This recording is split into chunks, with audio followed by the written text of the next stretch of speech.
This guy that you work with trolls you on Twitter. Yeah, his handle on Twitter is Firehouse Shit. Is that right, Dan? Yeah. Firehouse Shitter. He trolls us on Twitter constantly.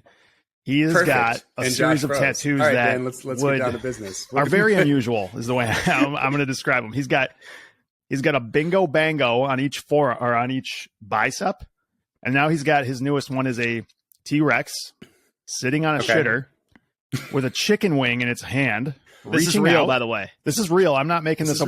We'll put pictures on Twitter. Okay. He's reaching out. If he allows. Reaching out to a statue that's reaching back. Something like, help me out here, Dan. What is it? Sistine Chapel? Yeah. Like Moses reaching out to God? Yeah. And there's like a unicorn on one shoulder of the statue. There's an alligator. It's just... By the way, for the audience, you're not on mushrooms, by the way. You think you are after what you just heard. That can't possibly be true. You're not on mushrooms. You're sober. Firehouse and what he just said is true. That just sounds like a tattoo of a crypto conference. Like, isn't that what happens? Cory, he is an ardent maxi, this guy. He is. Squared away, very intelligent person. Okay, good. He swans. He swans. He DCAs on Swan. I know that. Does he swan for sure. and chill? Okay, yes. If you have a DCA plan, it means you swan and chill. Yeah, okay, good. So Cory Klippsten, discerner of false narratives, slayer of false bullshit, leader of the plebes, protector of the Bitcoin realm. Welcome back. That was one trumped up title right there. I'm down. If I'm a participant in those activities, I'm with it. Yeah, sounds good. We're all participants. And no heroes, and this is a leaderless movement. And we're all on Team Bitcoin, man. Bitcoin has a unique and special proclivity to slay its heroes. That's for sure. Hold on, I'm supposed to drink from this mug because this mug has the merciless shilling of my company. So I'm supposed to drink from this one. Cory, last time you were on, you were drinking tea. I think it was Turkish tea. Yes, I have not had tea in. I've had it in the last calendar year, not more than once or twice. I got tea upstairs before recording, and my wife was really confused, semi-concerned. Was that for me? This is for me, but in homage to you. But I'll say this. I take my drink choice very seriously when we record, and this better not fuck me up because the right drink choice is the key to a good tone for a conversation. So this is on you. I agree. This fucks me up. All right, fair enough. Well, I went with a double latte. Shot latte. Ooh, yeah. So that's what's in here. My 4-year-old helped me make it. She puts in the exact right proportion, and she really likes to just fucking murder that thing and like press it really tight so it gets like a really good pour. I'm getting a Sam Adams Oktoberfest, and these historically give me some pretty abrupt changes in the morning, gastrointestinally, and I'm probably better off with tea, honestly, if I'm going to be for full disclosure here. I was ready for you to say like changes of topic during the podcast or something, but that just went horribly awry. Go ahead. All right. Cory. Who's leading this thing? I don't know. There's no captain of this ship, which is pretty much characteristic of this entire show. Bitcoin is leaderless. Wait, I was going to ask another personal question. Give us a little. What's the Klippsten household look like? How many kids do you have? You're comfortable sharing. Give us a window into the life of Cory Klippsten. About two girls, 4 and 7. It's a shit show, but it's awesome. And me and wifey doing our best trying to raise these girls when I used to work way fewer hours pre-Bitcoin. So the work hours have probably doubled in the last 3 years, which is interesting. But she's a trooper, and the kids are awesome. And also, they're getting a little bit older. You can talk to them. You can sort of half reason with them. So it's good. It's good. Yeah, they're off to art class now. I just went and picked them up, brought them home. The little one's going to an art class with mom, and the big one will practice piano and do some game that pretends to be fun, but is actually like teaching her math, but she loves it. I don't know. Very cool. We're both in the thick of it too. We each have 2 kids. We both have a daughter. Mine is upstairs practicing piano right now. I don't know if it's coming through on this mic, but nice. I can barely hear it. My kids are both currently shitting in their diaper, so we're in that phase. Early yet. It's early yet. Yeah. Corey, you've nailed a whole lot of calls in this last year with Luna exploding, Celsius, just dismembering itself rectally. What do you see? What do you see blowing up next? Like, what's the next one? We want to know. What nobody told me is this is their third podcast recording in a row, and he's been smashing Sam Adams all afternoon. That's what nobody told me. They were like, Corey, you get the dregs. Welcome to the Blue Collar Bitcoin podcast, Corey. Josh 3.0.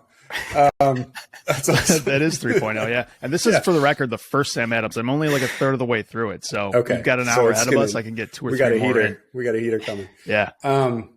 So, yeah, dude, listen, I'm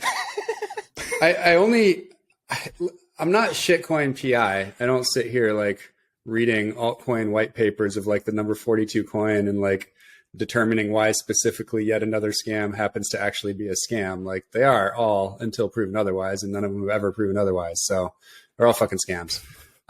So the only ones that I ever pay attention to are the ones that get close to Bitcoin and that affect Bitcoin directly. And basically that means, do they start showing up in my Twitter feed? Like that's my signal. Or do people start pinging me about it and saying like, hey, take a look at this? Or you get, a bunch of influencers from the Bitcoin space like Pomp and I think it was BTC Archive or one of the other big, anon handles that puts out news, just basically shilling the shit out of Do Kwon and saying how good this was for Bitcoin and, just pumping this scheme. And it was like, obviously this dude is full of shit just when you listen to him talk. And then you like literally 45 minutes one Friday night, just poking into it and uncovering, ooh, magical 45 minutes of research. It's clearly a Ponzi. Like it wasn't special. Lots of other people with smaller accounts or that were actually in the crypto space were all over it and were calling it a Ponzi, 6 months before and saying this thing was unsustainable and was going to go to zero. So I just kind of like stood on the shoulders of some of these folks that so Galoy Capital, that dude, Keith, he's got like a crypto fund, but he personally holds like 99% Bitcoin. So he calls bullshit when he sees it. And then Mike Bergersberg, that guy, Dirty Bubble Media, that does a lot of good research, puts out stuff on his blog, and he'd been on Celsius, for 4 or 5 months before I even like started actually looking at it. So yeah, I mean, that stuff is out there. I think it took someone to like actually from the Bitcoin space to not play ball and to be like, guys, like, what the fuck? What are you doing?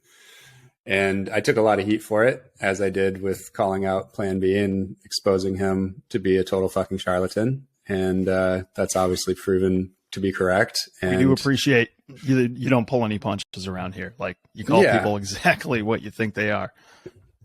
I mean, yeah. So I don't have time to evaluate everybody, but if it gets really close to Bitcoin, and again, I think it's like, is it influential ignorance in a topic that I care a ton about and that I work a lot on? So I'm not here trying to expose every scam or every crypto or every anything. It's just sorry, I'm being interrupted, you guys, because my 4-year-old's costume has arrived. Yes. Let's see it. She is. What do we got? She's a skeleton mermaid. Oh my goodness. Okay. We're live on TV right now. I see. The herringbone. Bye. Okay. Close the door. Skeleton mermaid. Josh, what are your kids going to be for Halloween? We're going Minnie Mouse. Minnie Mouse For my 2.5-year-old. The 7-month-old, I don't know, we'll froof him up in some pumpkin thing. You know what you guys are doing? Yeah, we're doing. Jocelyn is a witch, but a cute witch, and Ethan is a Minecraft character. I'm not sure which one's kind of a pig. Okay. Yeah, that's it. Yeah. Good costumes. Yeah. It's a good costume array here. Sorry, keep going. What were you saying? It's okay. I mean, so listen, like, obviously the punchline, what you're going to get to is like, what else do I see out there that sucks, that's kind of on my radar? And like, I'm sick of answering questions from journalists about Sam Bankman-Fried and FTX, right? Like, it's just a crypto casino. Obviously, it's a house of cards that's built on bullshit because they have no business whatsoever if it wasn't for trading a bunch of illegal unregistered securities that are all pump and dump bullshit, mostly funded by Andreessen Horowitz and other scammy former venture firms that are just crypto scam pumpers at this point. So, is he an altruist? No, he's self-interested. Is he like saving crypto by propping up these dog shit CeFi lenders? No, he's not. It's just like saves him money to spend $1 billion here to save $10 billion on his net worth if they don't go away, since that's his counterparties and his trading partners and his borrowers and all these other things. So it's just kind of like JP Morgan propping up the banking system back in the 1900s, right? So there's nothing special about that. Like, that dude doesn't understand Bitcoin, doesn't know what he's doing in this space other than just making money. And there's no purpose, there's no mission. It's purely mercenary, and it's disgusting. So I can't wait for him to fall, and he will. Crypto.com and Nexo are the exact same business model as Celsius. It's just varying degrees of, yet to be discovered, possible criminality and similarly shady characters that run these things. They're usually like internet marketers that operated in the gray area and have lots of lawsuits against them and have changed jurisdictions multiple times. And like, that's the case for both Crypto.com and Nexo. And they both have bullshit tokens that function and have the same purpose as the Celsius token, which is, just like this company script that's totally centrally controlled that they try to get people to buy, and like they have no profit. Well, if it wasn't for those tokens and them fooling the market into those tokens having value, then these businesses are not profitable. So those are both just like Walking Dead massive businesses, one of which sponsors the frickin' basketball hockey stadium in my town. It's a joke, right? That's why I keep on joking about, Swan Arena coming soon. Hell yeah. We're not going to have to wait. We're not going to have to wait for 10 years for their entire naming rights deal to play out. I'll bet all my Bitcoin that it's not called crypto.com in 2028. Wait, on the topic of sports and basketball, we got Pacific Bitcoin coming up, little basketball tourney going. You're participating right here. Let's cut the bullshit. Let's get down to the bedrock here. What's your game? Talk to us about your game. How do you think it's going to hold up? How's this thing organized?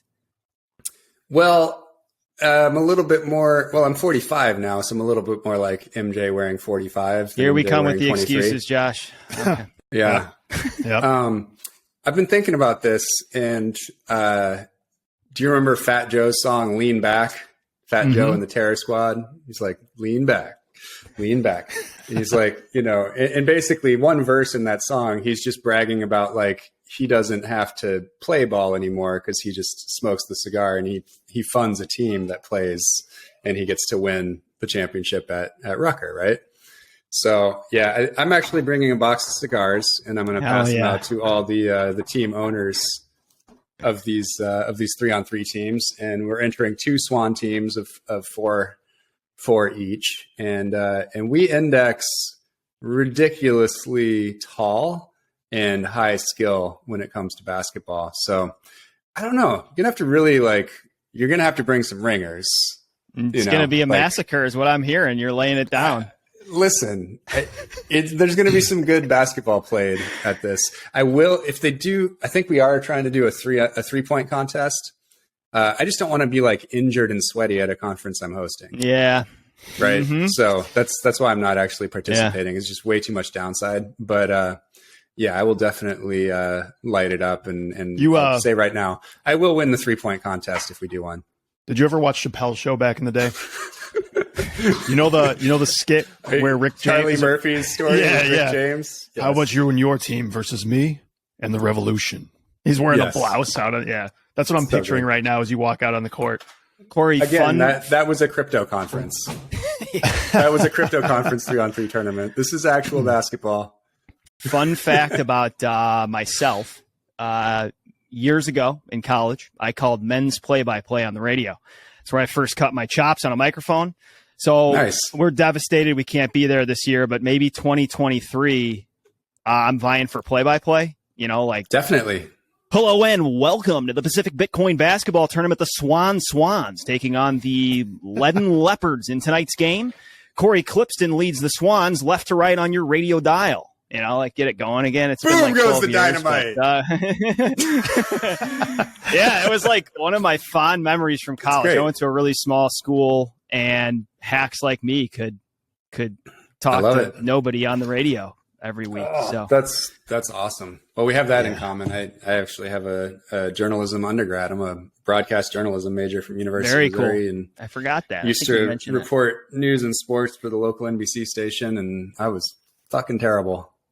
Yeah, me too. I was no good either, but it was fun. Yeah, exactly. There's very few people that have any potential in that realm, and those that do stand out quickly, and the rest of us are definitely the Bitcoin chat. podcasts. Yeah, but we just get. But this is cool because this medium just lets people talk, and people enjoy that too. But yeah, the whole like presenting in an engaging way at the right pace with the right level of information, even just writing for television is just so freaking tedious.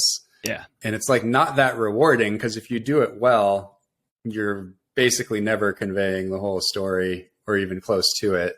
You can only sort of like tease an angle, and it's basically an entertainment medium until you get into interview shows and kind of like, crosstalk type things. Right. But yeah, the local news is just a brutal form of entertainment. Mm-hmm.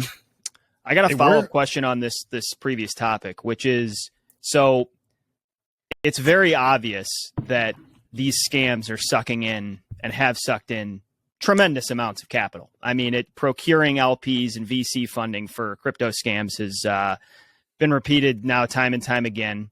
This is probably a home run question for you, knock it out of the park, but walk us through like the fundamentals and incentives of why that's happened and why. I mean, we have a lot more money now flowing into Bitcoin, which is great and super encouraging, but why has it kind of been structured that way, and why are the incentives kind of awry?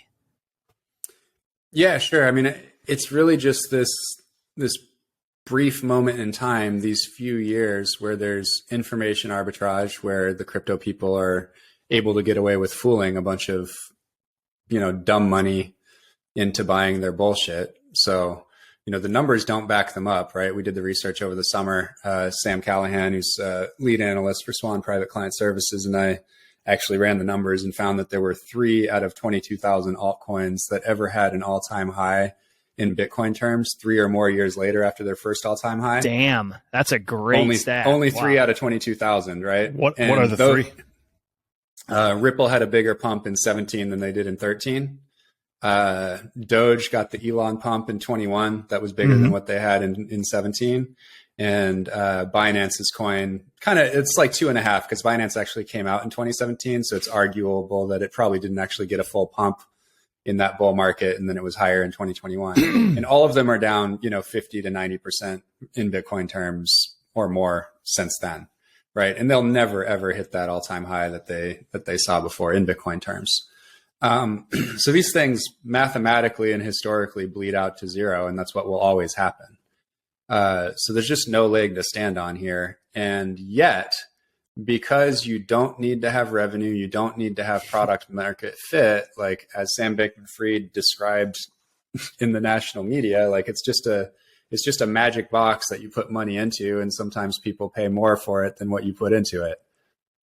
And that's really all it is, right? And that's because you are able to say whatever you want about it to anybody and promise all kinds of crypto blockchain magic in the future without it ever actually achieving any of these things, while also selling it on unregulated exchanges. And the participants in the market are not monitored the way that you are trading stocks and bonds and commodities. And so they can do whatever they want. So the Jumps and the Alamedas and the, SACs and the Andreessens and whoever are big operators, they can, paint the tape and use market makers, and they pay these market makers to support certain price levels and to make it look like there's like action and activity, and just like try to drag retail into it. So they literally paint the tape on the charts all the time and make it look like it matches what traders are looking for with different indicators and all this kind of bullshit. It's really, really gross and dirty what the market makers actually do to try to manipulate the prices of these things. And they time it and coordinate it with the dumping of the insiders. So that's just kind of what it is. It's basically like pump the thing as much as you possibly can with the unregulated marketing of bullshit, and then use the best art and science that you possibly can to get out of it and dump it on retail keeping the price as high as you possibly can as you sell each level on the way down, like what you've seen with Solana going from like 250 at the mega pump last fall all the way down to in the 20s now, right? And now Andreessen Horowitz never talks about Solana, right? The pump is over. Just leave it for dead. The all-in besties aren't talking about Solana on the show anymore. And Andreessen Horowitz's future media platform isn't doing shows on Solana every week. Like the pump is done. They put their 314 million in a year and a half ago, and they got out of their cost basis plus way more last fall, and they don't give a shit anymore. On to the next one. I think it's Aptos now, which doesn't function and has like 3 transactions per second once it actually launched a few days ago. But yeah, that's like the new hot pump and dump. Josh, you're muted if you're trying to talk. Oh, there I am. All right, so let's switch this over to Bitcoin real quick. And one thing that I really want to know, because you've got the inside info at Swan, is how is DCA looking now versus, say, last year during the bull market? Are we seeing some good plebes scooping up Bitcoin at cheap prices? Are they being a bunch of pussies, and are they backing off? What are you guys seeing? we have higher DCA volumes now than we did in the bull. That's awesome. Which is awesome. That is really encouraging to hear. That's crazy, dude. Like we need to take a second to digest that. Like we're throwing that out flippantly. We're down 70% on price, and we got plebes, cozying up closer. It's incredible. It really is an amazing testament to the fortitude and the belief of the people that are buying this asset. Yeah. Yeah. And now we got Stack Chain going. So, Moon is next stop. Oh, yeah, dude. I love Stack Chain. Sweet. Stack Chain is not an altcoin. Don't flame me. Just look it up on Twitter. Don't at me, bro, on Stack Chain. Don't at me, bro. No one's going to at you. They're too afraid of getting cut down at the knees by you. They're like, oh, shit, Cory, I don't want to piss him off. He'll reveal what kind of bullshit I'm into and the scam I'm perpetuating. I'm like the nicest, chillest dude in person. I think that's what's going to be really funny for people that come out to LA in a couple weeks. So they can expect all this intensity, and I'm just going to be like, just kicking back and passing out hugs and shit. I like it. Let's take a quick break and hear from our show sponsors. BCB is brought to you by Crowd Health. With open enrollment upon us, what if you didn't have to pay healthcare premiums anymore? What if you could invest in Bitcoin instead? With Crowd Health, you can put money aside for health expenses in your own account and even hold a large part of it in Bitcoin. If Bitcoin goes up, you get the upside, not big insurance companies. Pay one low monthly total to fund an account that is yours. Choose your doctors and hold up to 75% of the funds in Bitcoin. If a large expense comes up, CrowdHealth will crowdfund the bill for you to pay it quickly. Stop supporting the broken health insurance system with your hard-earned capital. Go to joincrowdhealth.com and use code BLUE now to experience freedom from health insurance by utilizing Bitcoin. Right now, through the end of the year, you can get your first 6 months for just $99 per month. Don't get stuck in a bad insurance plan again. Instead, go to joincrowdhealth.com and use code BLUE to sign up. That's joincrowdhealth.com, promo code BLUE. CrowdHealth is not health insurance. It's a totally different way of paying for healthcare. Terms and conditions apply. Blue Collar Bitcoin is sponsored by Capital Logistics. Capital Logistics is a freight broker connecting truck drivers and shipping partners around North America. A true blue-collar business that supports Blue Collar Bitcoin. Capital Logistics specializes in moving temperature-controlled cargo, food, supplies, and other freight nationwide for some of America's largest companies. Capital Logistics is a firm believer that people and businesses should be able to save what they earn without having their purchasing power manipulated by the financial system. As early adopters of innovative systems throughout their business, Capital's excess cash flow is put into Bitcoin every month. If you want to work with a company that shares blue-collar values and an affinity for Bitcoin, reach out to Capital Logistics today. Find them online at capitallogisticsllc.com. That's capitallogisticsllc.com. Blue Collar Bitcoin podcast is sponsored by Ledden. From savings accounts to personal loans to even mortgages, Ledden's financial services enable Bitcoiners to experience the benefits of holding today without selling their Bitcoin. With recent events in the lending market, Ledden has demonstrated that their robust and transparent risk management strategy was the reliable approach. Ledden doesn't actively trade or invest in DeFi yield generation, and they've experienced zero losses as a result of their strategy. Ledden only supports Bitcoin and USDC, two of the highest quality, most liquid assets in the industry. They are also dedicated to transparency, and they are the first digital asset lending company to complete a proof of reserves attestation, which they re-verify every 6 months. With multilingual support on standby 24/7, Ledden is truly there to support customer needs. Go to ledden.io, that's LEDN.io, for more details, and by visiting start.ledden.io/blue collar Bitcoin, you can receive $10 USDC for creating and funding an account. The Blue Collar Bitcoin podcast is powered by arguably the most legendary company in Bitcoin, CoinKite. Use promo code BCB for 5% off select purchases, including the cold card, at coinkite.com. Established block 141,000, CoinKite is an industry leader in security and hardware manufacturing. They are producers of the renowned Cold Card, the world's most trusted and secure Bitcoin signing device or hardware wallet. It's built with a plethora of features fit for Bitcoin beginners all the way up to the most advanced of users. This device is a one-stop shop for your Bitcoin custody needs. CoinKite also manufactures the Block Lock, a gorgeous e-ink digital art display piece sitting in the background of every serious Bitcoiner on planet Earth. Block Clock can be programmed to scroll through key Bitcoin metrics including price, hash rate, the next halving date, and much more. CoinKite are also the makers of the Open Dime, a small USB stick that allows you to spend Bitcoin like a dollar bill, passing it along multiple times. Check out CoinKite's entire suite of products at coinkite.com. Now back to the show. Let's move this. I want to pull on this thread a little bit.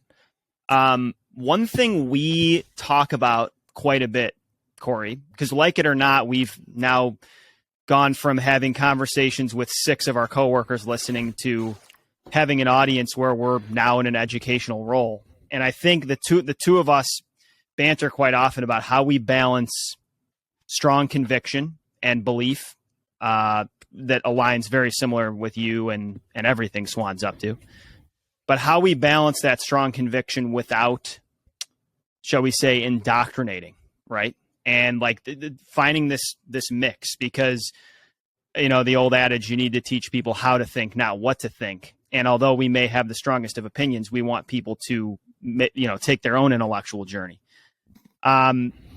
Let's riff on this for a second. What are your thoughts on this? You can maybe talk about your journey if you want, the role you're in, which is obviously orders of magnitude beyond where we are. But how do we navigate this strong conviction while avoiding, you know, dogmatism and tribalism and narrow-mindedness? Any thoughts on that, or tips, suggestions?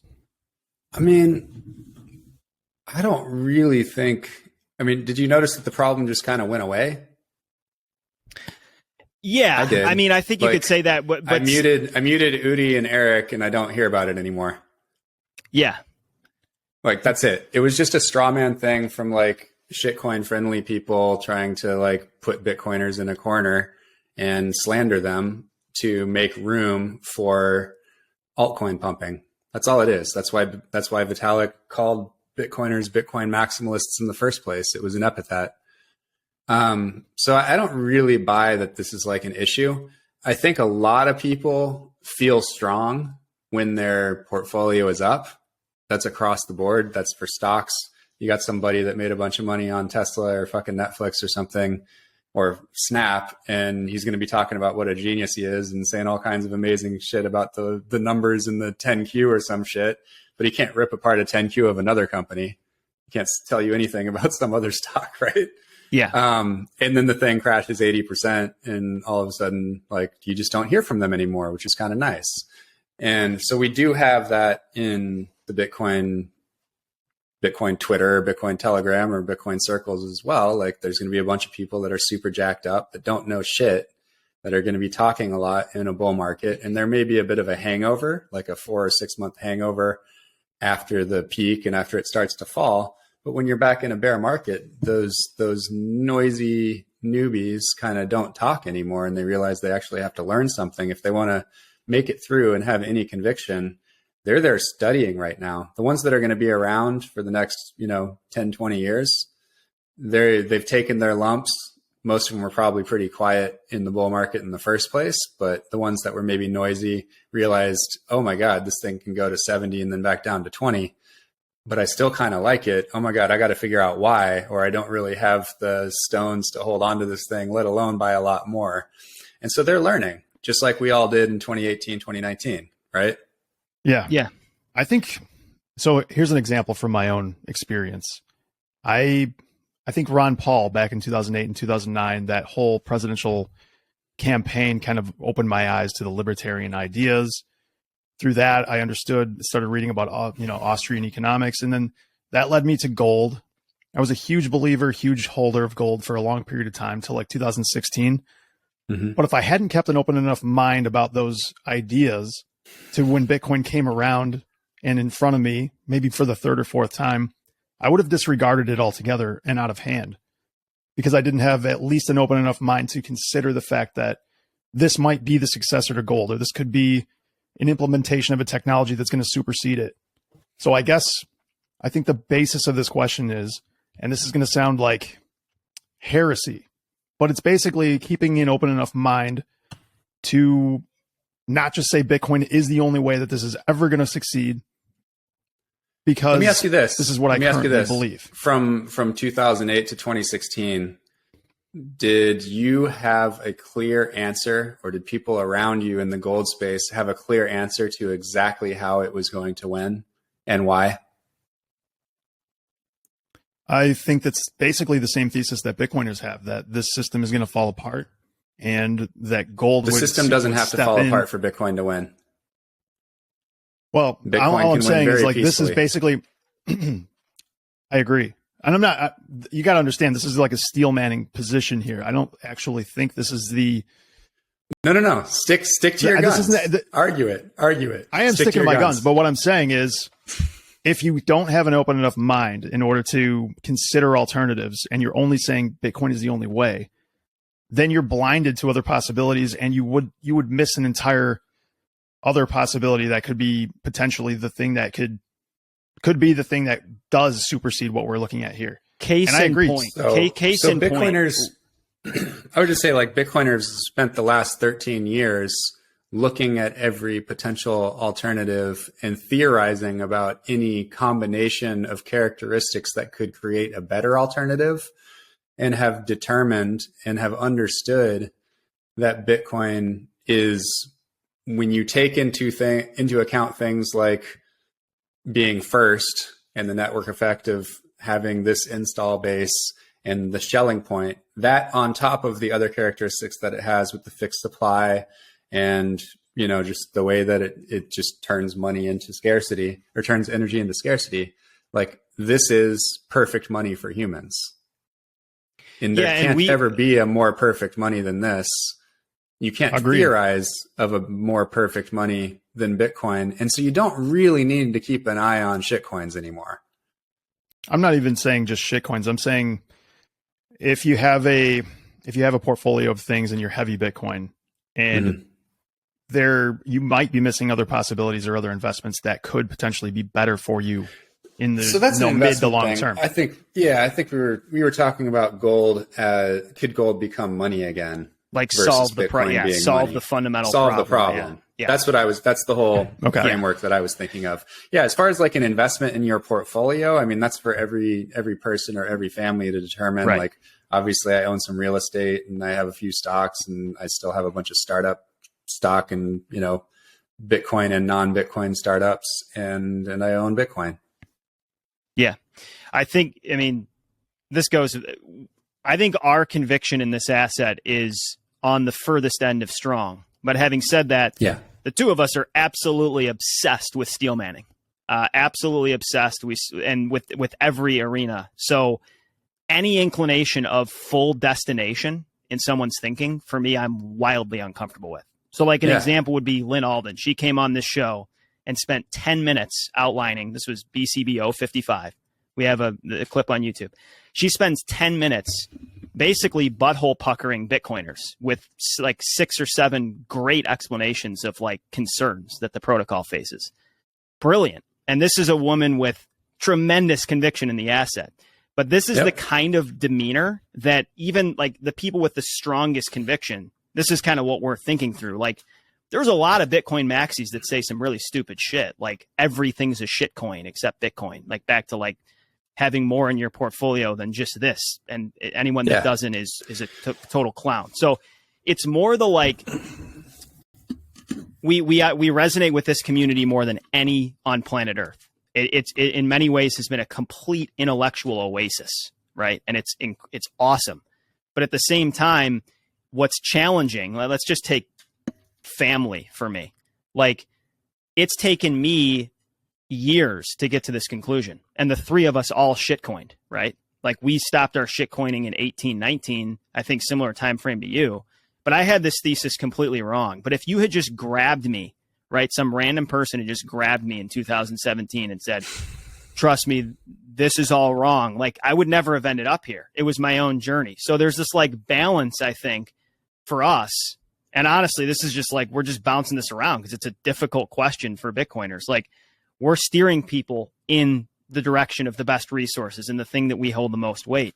But if you tell people they can't explore other ideas or shouldn't flip over other stones, like, the essence of intellectual integrity is finding the most responsible person on the other side of your argument and engaging with them, right? And I think a ton of Bitcoiners do this well, but I think a lot of Bitcoiners do this very poorly, personally.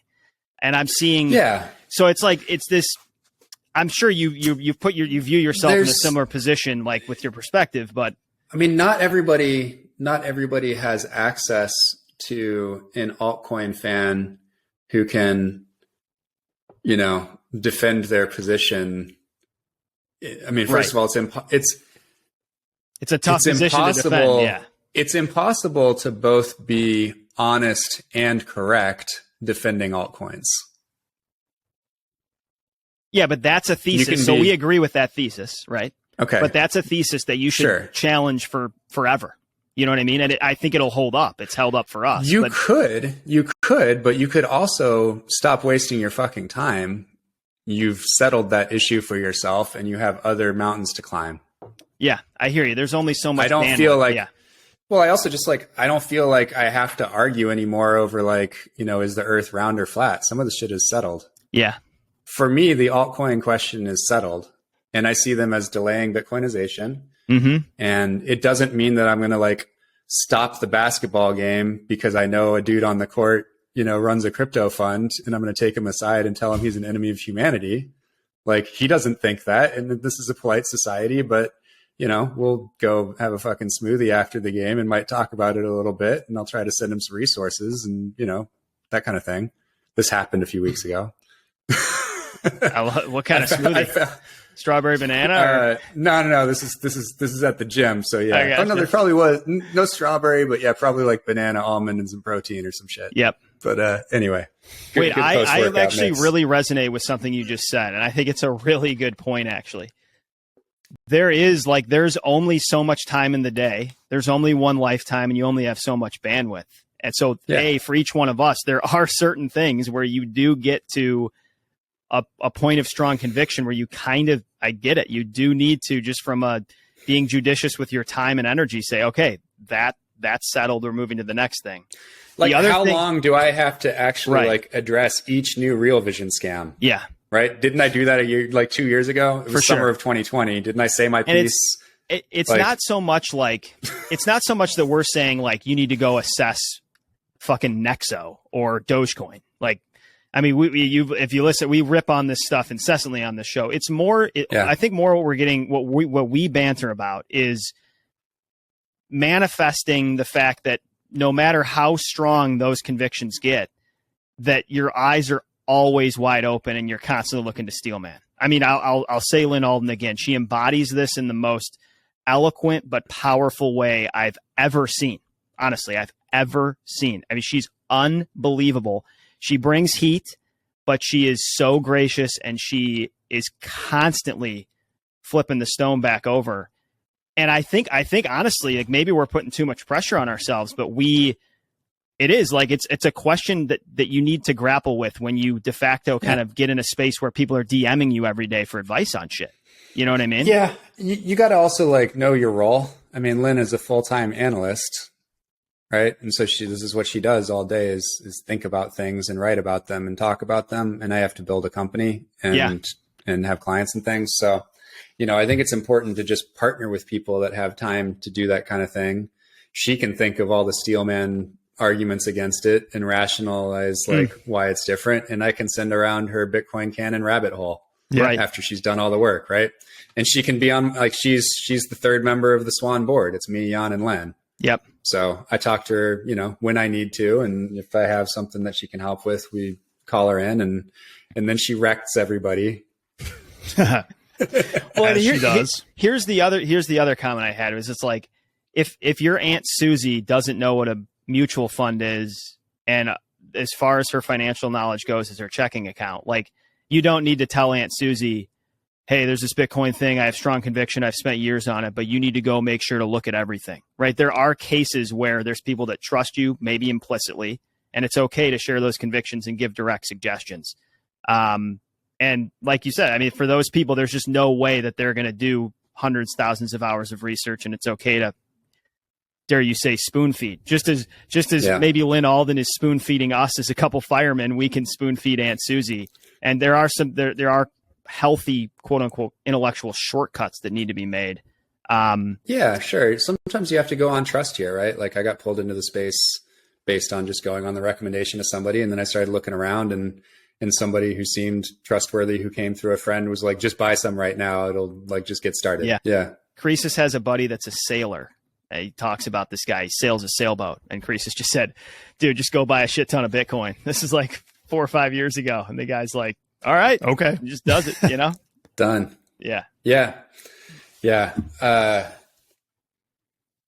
So you guys want an anecdote from earlier today? I do. Yeah, always. Okay. So this was fun. So got introduced to the CIO, so Chief Investment Officer of a money management firm. They have a bunch of RIAs, registered investment advisors, on their platform. So they have about 17 billion of assets under management. So a good large mid-sized RIA. And we did our real quick intros, so just me and my Chief Revenue Officer, Guillermo, the Bridgewater guy that came over this year, and got through our intros. Scoop someone from Bridgewater, huh? Yeah, he was working on the Dalio transition, building out their wealth channel. He's been there the last 4 years. We're big Dalio fans. Yeah, well, he is too. So am I. Anyways, we get through our quick intros. We're 3 minutes into the call, and the guy just launches on his long, why they don't do Bitcoin at his firm thesis. And it's everything. It's the fucking kitchen sink of dog shit. It's just turned into a correlated thing. It was was it all ESG related? No, it wasn't that. No, it wasn't BlackRock. It was a different firm. Think wasn't around. Think wasn't there. It wasn't Sir Larry. It was I'm a fan of the underlying technology. It's just high beta to stocks. It looks like tulips or Disney stock in the 50s. All bubbles look the same mathematically, blah, blah, blah. I called the top and told my clients to get out of it. Yep. Blah, blah. Anyway, but, because it came through a friend, and this friend is smart, and this guy said, this guy's a great guy and was the smartest guy I went to school with, and he's pretty humble, just talk to him, suss him out, a little more leeway with me. And anyway, so I just so I paused and I was listen, I got terrible short-term memory. Let me knock out a couple of these and then keep going. So we kind of broke it up and addressed a few things. And I was none of those bubbles reflated. This thing has gone from, up to 30 and down to 2 and up to 1100 and down to 180 and up to, 19,700 and down to 3,150 and up to 69,000 and, down to 20,000. Do you think that's done? Or are these adoption waves possibly? It was yeah. Well, I did tell a lot of people to buy this year when it was, 20 because it looked cheap. And I was but you think it's worthless, right? 180 anyway, there.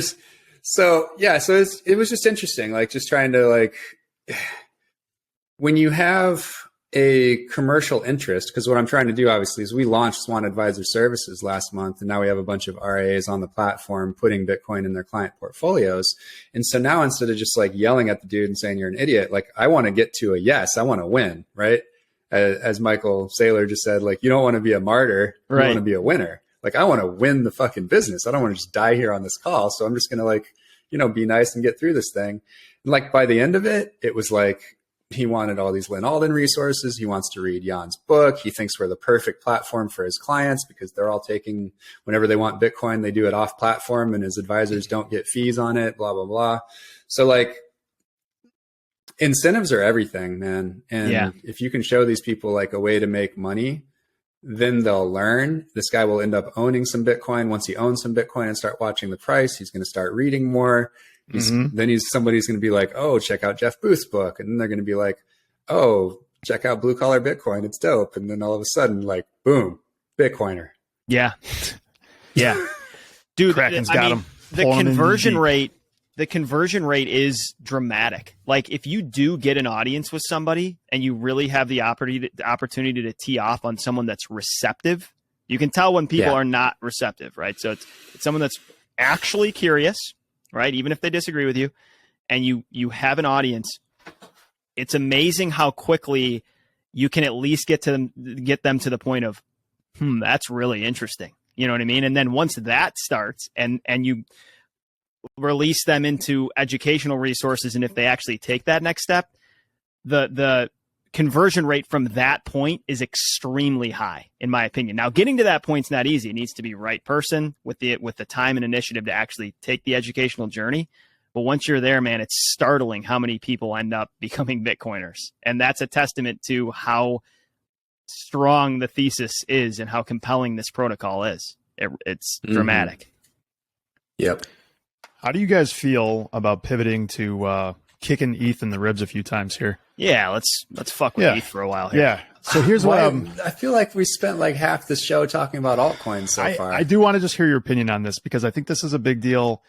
I think it's going to fuck Bitcoin a little bit. Terrible guest. I'm like, fuck that question. All right, just hear me out. We love it, dude. That's what it's all about. By the way, I did this on CoinDesk today too. Did you really? I was on CoinDesk TV at like noon Pacific, and not only did I not show up for the pre-show to make the producers not nervous because I had a call going up like right to the top of the hour, I also forgot, and so it was like 12:04 when I finally saw my 8 missed phone calls. So I joined like 2 minutes before the spot. Then I was like half a second behind the host, that Christine Legal. Yeah. And so I kept interrupting the shit out of her by accident because I didn't know she was talking. I gotta watch this. She's like, this guy's such an asshole. And I had not prepped anything to say. So I was just like, I could, and the call before was like very jovial and like kind of casual, even though it was with an investor. And so like, I couldn't have possibly been more casual and unfiltered than I was on this CoinDesk TV thing today. Anyway, I don't know what's going to happen from it, but I feel like it might be legendary. I'm going to check it out for sure. So when I listened to you with Breedlove, you were on a show in like July and you had some stuff to say about ETH that was prior to this merge nonsense. So now they've finished the merge, right? And now Lido, however you pronounce it, Coinbase and a couple others are basically have it by the balls. They've got complete control of the situation as far as proof of stake is concerned. They have full ability to control this thing, right? What's as forecast, right? As forecast, exactly. No surprise. So the thing that's concerning, I think, should be to Bitcoiners as well is like this is obviously going to get captured by the state if it isn't already, and that could make things take a lot longer for Bitcoin because this alternative nonsense is going to proliferate for a lot longer than it otherwise should have. Because if it had to compete with hash power with Bitcoin, it would have probably died a miserable slow death, but a lot faster than it's probably going to in this situation where now it's a puffed up teenager that's going to die in a car crash. Yeah. We needed a car crash, not a heroin addiction that takes 5 years to knock them out. So, how do you think that that's a very likely scenario where this thing gets captured by the state? And this is almost like the CBDC pseudo option for moving all these platforms onto it. So they have absolute and total control of the system by the balls. And it's basically the fiat system just moved on to a pseudo blockchain of sorts. How concerned are you about that? Well, it's basically a certainty that the only way the altcoin ecosystem can survive is to deliberately seek to be co-opted by the Yes. governments and banks. Like they have to become part of it or they're fucked. Yeah. Like they're not building a parallel system. They can't survive. They are not decentralized, and they become more centralized over time by definition because they're all proof of stake or some bullshit that actually is proof of stake that's called something else. The only things that can be decentralized are proof of work, and we only need one proof of work monetary protocol as humans on Earth, and it's Bitcoin. Yep. Nothing else is close or ever can be close. So that's it. Game theoretically done. So yeah, they can make a lot of noise for a long time. And as long as they're allowed to continue to print money with these crypto casinos and all these crypto infrastructure, staking, farming, baking, whatever the fuck, they can pay off a lot of lobbyists and they can buy off a lot of campaigns and they can do the revolving door thing. And they can hire regulators as GPs to get around the 20% of your hours lobbying rule, which is what Andreessen's specialty is. They hire people from DC and call them GPs of their funds because they can spend all their time in DC buttering people up and taking them out to dinner and shit. And instead of being capped at 20% before you're regulated as a lobbyist, because they're a GP of the fund, they can spend all their time doing that. So that's the game afoot, and that's what these guys are doing. And that's, specifically why we had to split, Bitcoin advocacy and start our own, like Sat Center, OpenSats, BPI, and all these guys, because the Blockchain Association and Coin Center are just captured by shitcoiners. That's who they're funded by. So they weren't doing anything good for Bitcoin anymore in DC.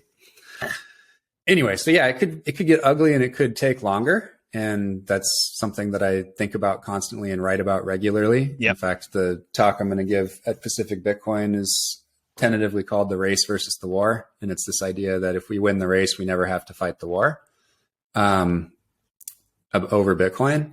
In that war, the combatant would be, the only thing that matters is the US government. There's no other entity on earth that can, as the figurehead that leads the existing system underpinned by treasuries and the dollar. That's the only combatant that could make life difficult for Bitcoiners. And all that would do is slow the eventual adoption of Bitcoin and domination of global money and store of value by Bitcoin. But it could be material. It could delay things from like 2035, full victory, where Bitcoin is store of value, medium of exchange, and unit of account, at least alongside the dollar in the next 13, 15 years, to something next century. Easily can conceive of it taking 100 years if we don't win the race and we have to fight a war, and the only people that survive are like NIMS with dope ass privacy setups, and bad things happen to me and my shit's confiscated because my name's out there as a Bitcoiner. Like, I want to win that race. Like, as Saylor says, like, fuck that. I don't want to be a martyr. I want to be a winner. I want to win this thing. And the way to win that is to do everything in your power to increase the speed at which Bitcoin is running the race. This is where I differ with a lot of people on Twitter that say things like, oh yeah, let the shitcoins be noisy, more cheap sats for me. Fuck that. Like, that's increasing the chances that we have to fight a battle and decreasing our chances of winning this race.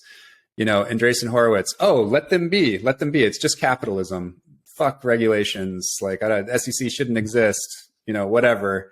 Well, have you been in DC for the last 20 years, banging the table, saying Ponzi schemes should not be regulated, penny stock manipulation should be legal? Like, why are you taking up the charge for shitcoins?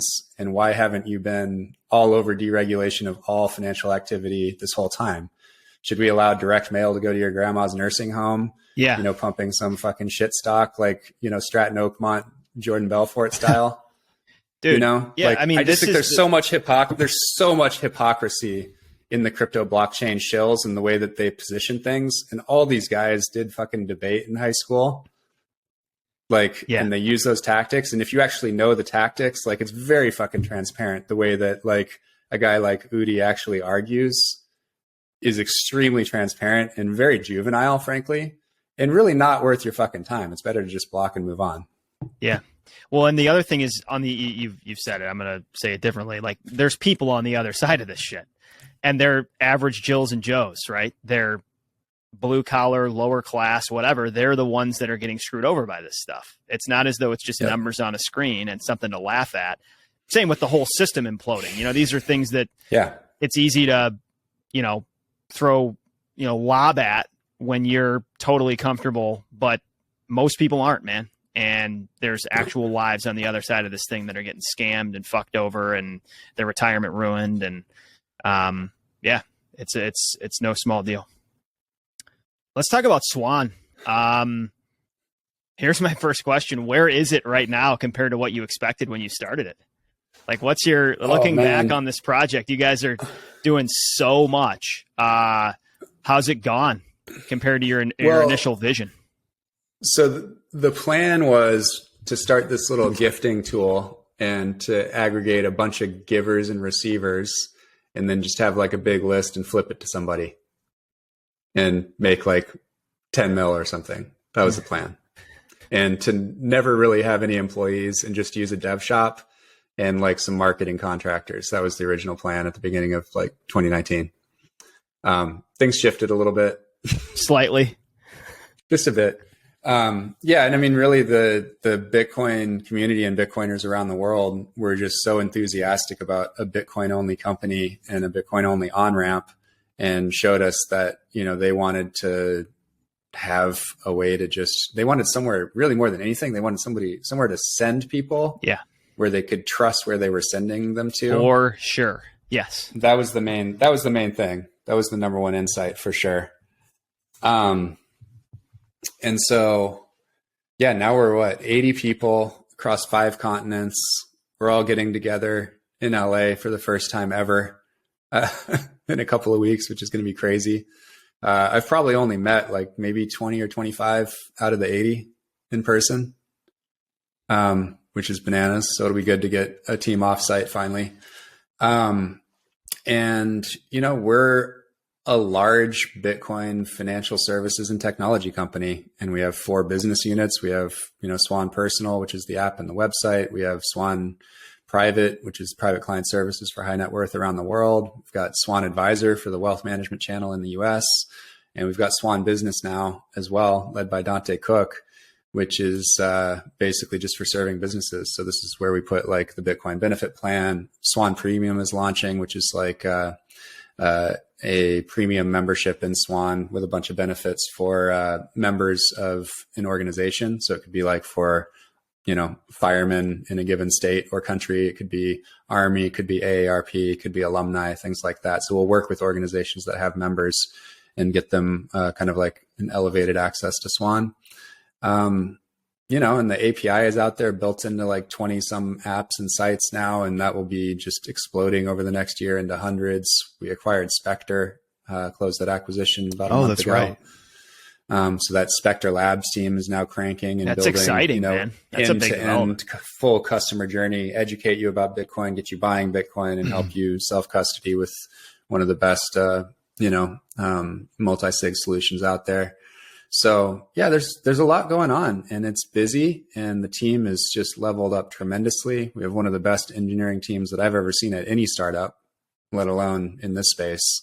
And I've been in a lot of them. I think this is the best engineering team that I've ever seen. And I think our go-to-market team and our media team obviously is out there, you know, building the brand and letting people know about us in really intelligent ways and in really genuine ways, which is, I think, the key to the whole thing. Is it true you folks are thinking about going public, gearing up to list on the NASDAQ, or is that rumor? That's the plan. That is the near-term plan. Yeah. So we think we have like the right team and the right story and the right trajectory to be able to pull that off in the next 2-3 years. Did you guys, you guys retained Oakmont Stratton to list you? Absolutely. Yeah. Okay, I mean, good. They're solid dudes. They have a very, very blue collar, or blue chip, I should say, blue chip sounding firm. Yes, they do. We had the reason there's this, I forget who it was on Twitter, but one of the questions we got for you was go deeper into why Swan going public in the future is what Cory thinks is best for Bitcoin and Bitcoiners. Any thoughts on that question? Yeah. So it's interesting because it obviously quotes what I always say, which is always do the best thing for Bitcoin and Bitcoiners. And that's kind of the motto and how we govern Swan. That's like my version of like Clausewitzian warfare, which is, you know, just set the strategic direction and then outsource, you know, decentralize all the decision making to the edges. So it's very rare that a decision gets brought to me because it's usually pretty clear, and only if it's gray do I have to get involved, essentially. And I think this is important because I think it's just you'll have analyst coverage, you'll have easy media access for our executives and other people involved in the company to be able to be on national TV all the time talking about Bitcoin. You'll be able to have, stockholders that own a piece of a Bitcoin only company around the world. This just doesn't exist. Even Right. people in the mining space, you've seen what's happened as these miners have gotten wrecked. Like, it's very possible that Bitcoin mining is not particularly well suited for public markets. It's very possible that it should just be kind of like rev share deals for private companies where everybody makes money in a bull market, but you don't get overextended and take on all this debt, in the bull market. So that might be kind of what happens with miners over time. We'll see. But regardless, there's never been like a consumer focused Bitcoin only public company, obviously. It's cool, man. What's the timeline So, on that? Any? I mean, I think our timing is, I think we'll be ready in 2 to 3 years. And as long as there's, IPOs happening and that if the window is open and it's possible, then, that's when I think we can hit it. Hell yeah. So like 2025. Big news. Big news. Cory, go ahead. I was just going to end here. What about Bitcoin is striking you this week, this month? Like, what about the protocol, the network? What's top of mind for you as we close out here?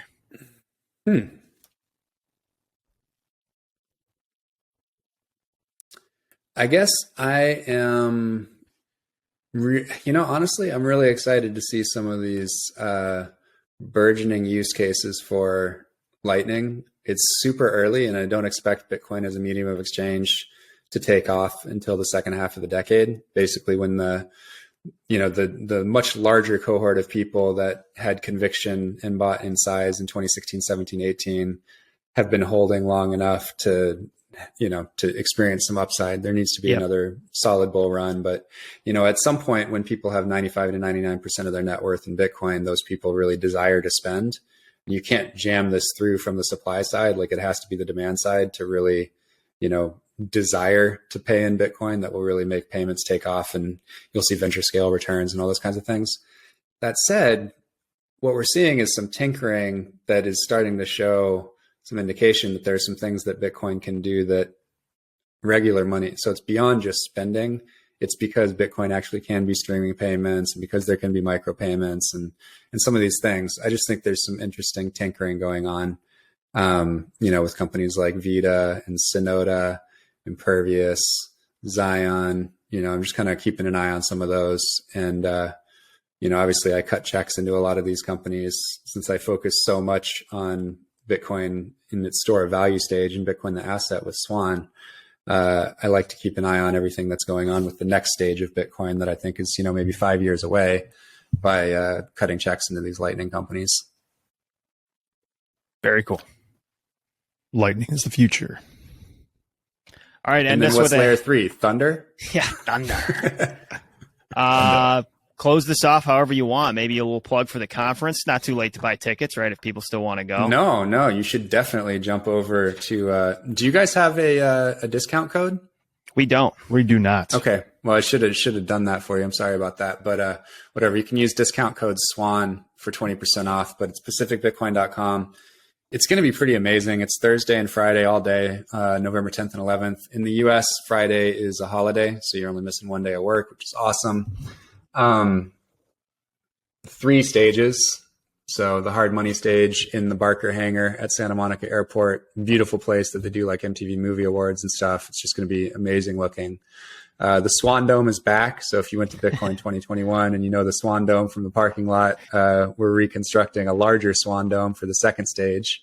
And that'll be like more Bitcoiner insider, a little bit more tech, and, Lynn Aldens and Jeff Booth and Saylor and all those guys are in the hard money stage inside. But the Swan Dome will have like the, toxic happy hour and, simply Bitcoin types. And if you guys come, we'll give you guys an afternoon to MC if you come next year.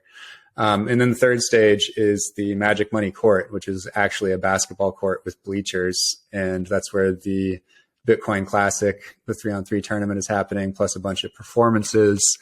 some rap performances, some guitar performances. We do, I believe, have David Kevin Frazier coming to perform My Star Will Continue to Rise. We've got Oflo Show coming. Oflo Show is coming to perform a few Bitcoin songs. Captain Youth is doing his Bitcoin songs. The Professor, the amazing dribbler from the And One crew, is coming and doing his exhibition. The Compton Magic will be there. Della Vadova is bringing at least 4 of his Sacramento Kings teammates because they're playing the Lakers on Friday, so they're all coming on Thursday. So yeah, it's gonna be like this big, fun, festival vibe with a ton of amazing Bitcoin education.